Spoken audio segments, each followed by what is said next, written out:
In terms of compassionate systems, when we started this work, we always talk about how rich the soil was.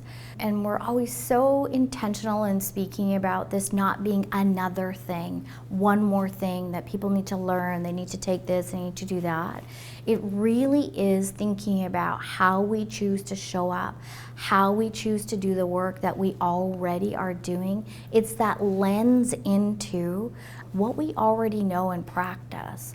It really is such a nice way to think about almost providing that fertilizer to continue to have things grow and evolve, but in an intentional way. We take reconciliation and the wisdom and the knowledge that we have within our First Nations here in BC as such a gift.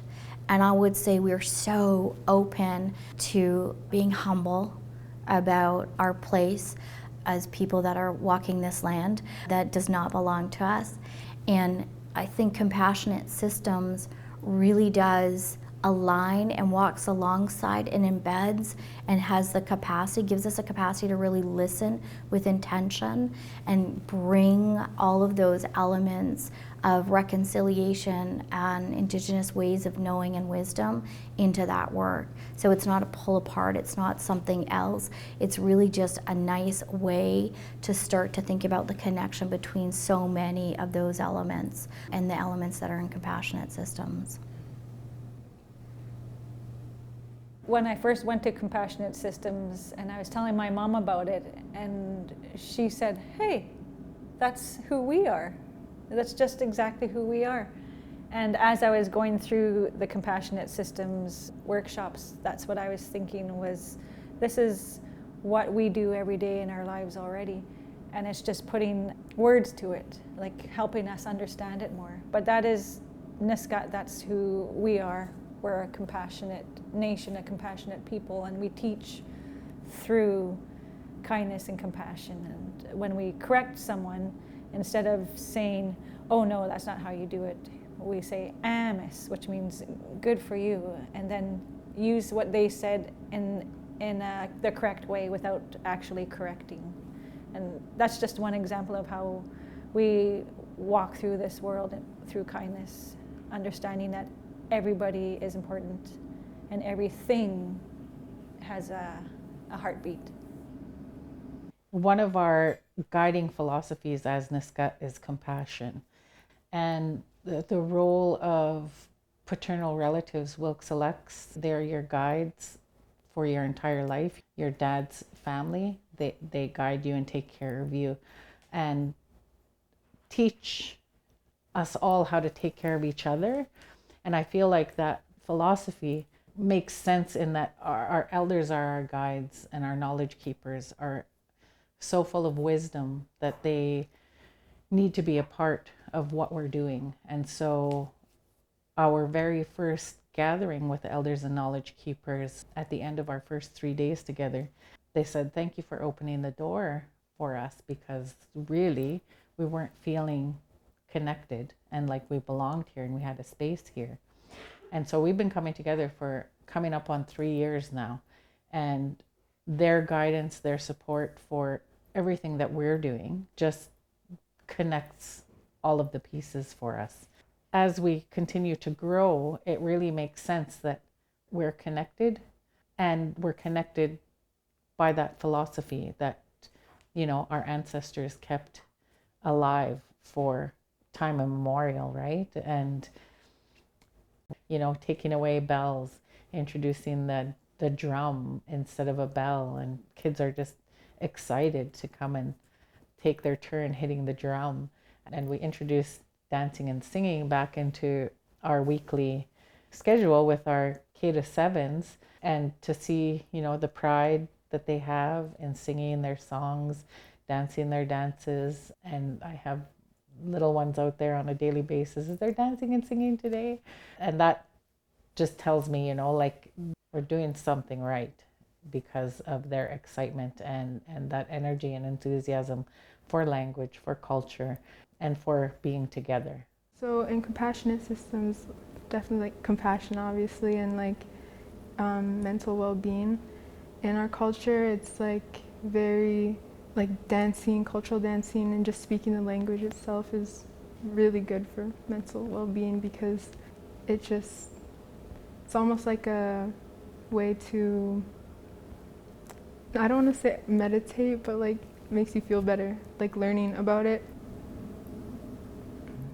So renaming assemblies to family meetings, we understand that family meetings are places where as a family we can have some discussion rather than someone just standing in front and speaking to everyone else. Also to bring in some acknowledgement for kids, by kids, just to celebrate and honor our own children in a good way. Our second day of school, we honored everyone who had traveled or had done something with their work, really allowing for celebration, no matter what it was for.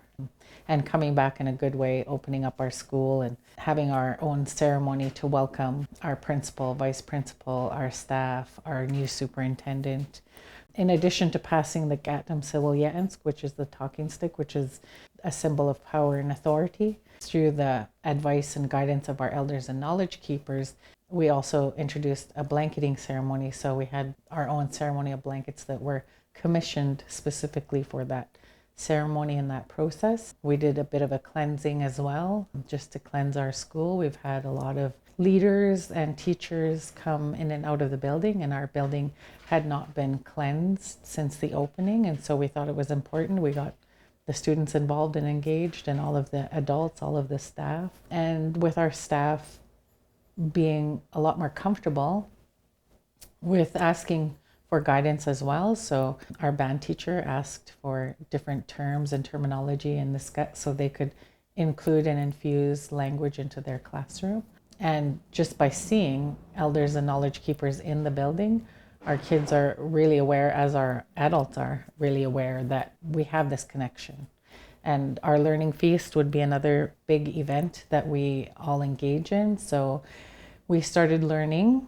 We invited in a Sigadam Nat matriarch to guide and advise us about feast protocols, feast processes.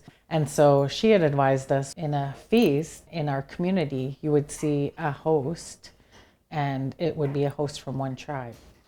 And you wouldn't see 4 different tribes standing together having a feast. And so yes, that's learning for us, the adults. And so our learning feast has evolved and adapted to one host, grade 8s. We really lean on the grade 8s to take a leadership role with the learning feast. And so really trying to honor our own ways at all times, and having the ability to be out on the playground just to do the welcome, and out at the buses to send kids off in a good way. I am starting to hear a lot more conversation and using our own Nisga'a language. You can see it, you can feel it, and that's one of my areas that I'm really working on.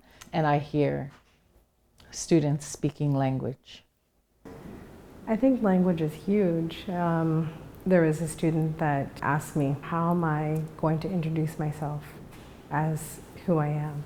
And I had to ask too, well, what does that mean? Who are you? So we talked about identity and stuff first, and then I had written it down on the board, just it stays there all year long, so then students can come in and they can look at how to introduce themselves in Nisga'a, right? Because they know that it plays a huge role, and they know that there was a time when so many of us didn't speak our language. So I think that our speaking Nisga'a is amazing. Students are really trying to get the pronunciation of some of our words too, so it's beautiful to hear when they ask, like, well, how do I say this? I feel like being around my culture more is very helpful in learning. If I walk around the school, I'll hear Nisga'a at least 4 or 5 times walking by each classroom, and it just helps me think about where I am and what I'm doing here and what my plan is. Language, culture, your heart, your soul, they are connected. You can't separate them. And I have been privileged to grow up in our culture, immersed in our culture, learning our cultural ways, learning our language. It has put in big perspective for me how much we need to keep encouraging our language and our culture in the classroom, because they're not separate. Classroom and home and culture, they're all one. And when we bring it all together, then that's when your circle is complete and your heart is full. And that's when you can actually give the goodness and the kindness, because you feel complete, because you see that walking into that space, knowing that it's your space and you're a part of it and your culture's there and you're important. And I find that it helps all of us, me included, just boosting, like going from this to this, like this is me. This is my culture, this is my language, and this is also where I can learn. So it helps us stand tall and proud. All of us, me too. There's a thing we do once a year called Hobie. Yeah, we just sing and dance. And we have feasts for stone movings and just for your tribe. And there's a lot of respect involved in being Nisga'a. The vibes there are just so like upbringing that it just makes you want to like join in even if you're feeling down. It's the Nisga'a New Year. Basically, all 4 villages come together and we all like perform our cultural singing and dancing, and other groups from other nations come together too.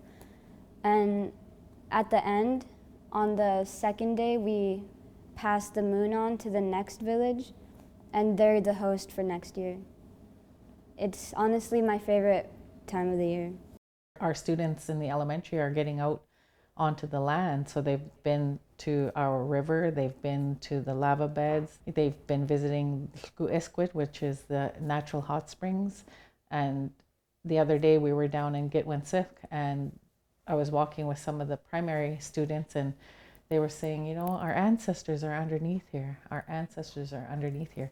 And, you know, that's everybody's work, and us coming together just to take care of each other so that we can take care of the kids is the most amazing feeling and opportunity for us. Being Nisga'a in general, it's like, gives you a sense of like thinking more about others than yourself and providing your family with, like, say, as one of the young males in my house, we go fishing and hunting a lot, so we provide it with food. And if you take compassionate systems and then you see how much work adults do for us, if you think about it, they have work, and on top of that they have to raise us, feed us, work for us, keep our bills up, paid, make sure we have a sustainable living situation. And then they have to do it all over again the next day. And it can cause a lot of stress. That's why when I think about it, I go home to my mom and I was like, maybe I should check in on her, try making things easier. In the compassionate systems, it taught self-respect and respect yourself first, and how to be respectful to others. And I think we should teach that to the whole school, because a lot of kids just kind of lash out.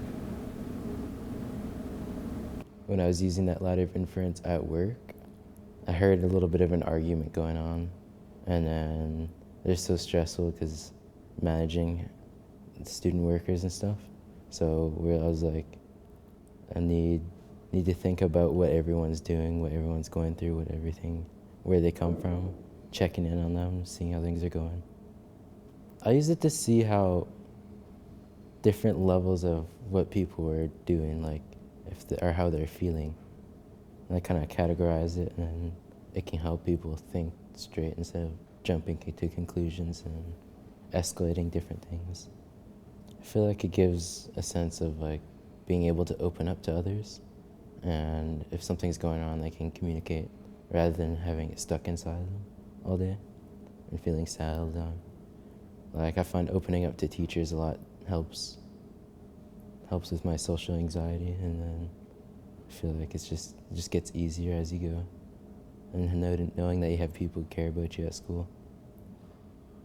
Mostly it's about opening them up to receiving goodness, and then in turn giving goodness. So if your hand is on top of somebody's hand, you're thinking good thoughts and good vibes, good energy, putting it into that person. And if your hand is on bottom, then you are graciously accepting those good vibes. And when we first started that, it was giggles and like, this is silly, and eyes peeking open. But now, as you saw, eyes are closed and they're really taking it in, and they're really thinking those good vibes, good energy. And it's a good way to start the day, good way to start the week, with bringing that good vibes, good energy into the classroom, and just remembering that the person beside you deserves goodness just as you do. I think just the inclusivity of it all. Our school is so diverse with everybody's identities, and just allowing students to be who they are, right? And just being able to support them in their choices, in their lives, and whatever it is that they need. Being able to openly talk to one another, and just not having anything that's too embarrassing to talk about, because you always know someone's there, and it's not something that they'll push you away for and like judge you for it. The ability to think about what they're feeling, why they're feeling it, how did I get there, and what can I do to go forward. Those little steps at this age group, at grade 2, 3, really help.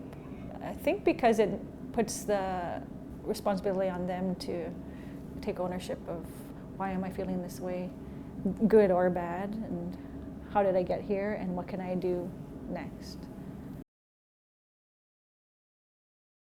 Generative social field, that was one that I really thought was valuable in paying attention to, and how that translates for myself. How I come into the classroom and how I speak to my students and carry myself in the classroom, they're all looking at me, and I'm leading the class, and if I'm leading that even if I'm not necessarily being outwardly negative, my energy is contagious. And so coming in every day and feeling positive and happy and safe myself, I think is really important. I can't really promote that holistic kind of well-being if I'm not experiencing that myself.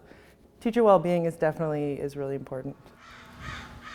Checking in with the adults. Do you have everything you need? Are there other things that might be helpful for you?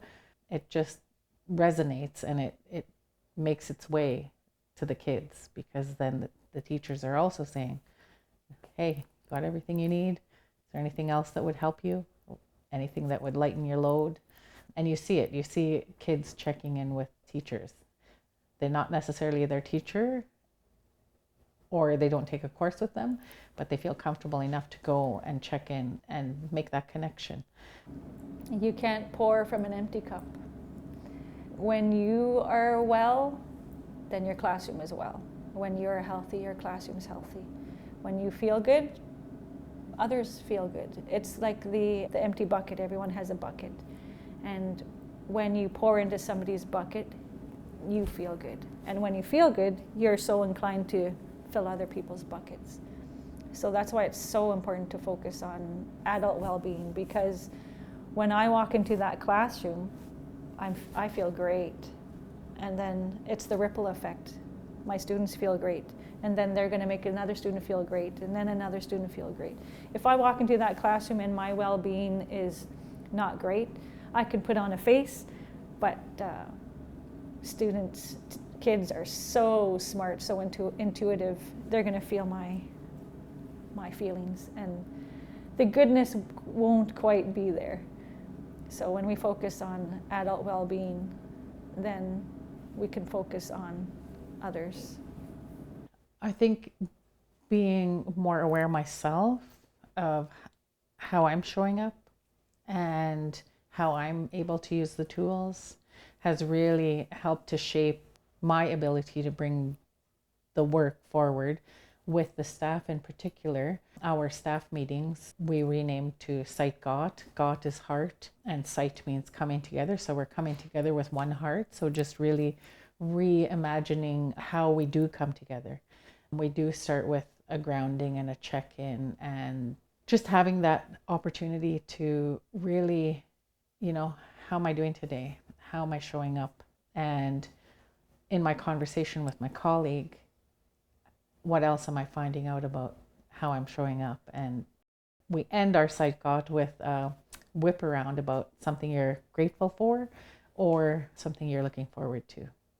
And so what I see happening is stronger connections. We are also moving as a school, are going in such an amazing direction, let's do this all together, K through 12, or, how can we connect the elementary and the secondary? I get encouragement all the time from community members and elders, especially, were encouraging me and just seeing how they loved seeing how the students were, and they understood Nisga'a when I said, yeah, no, what miss, walk to your desk, and things like that.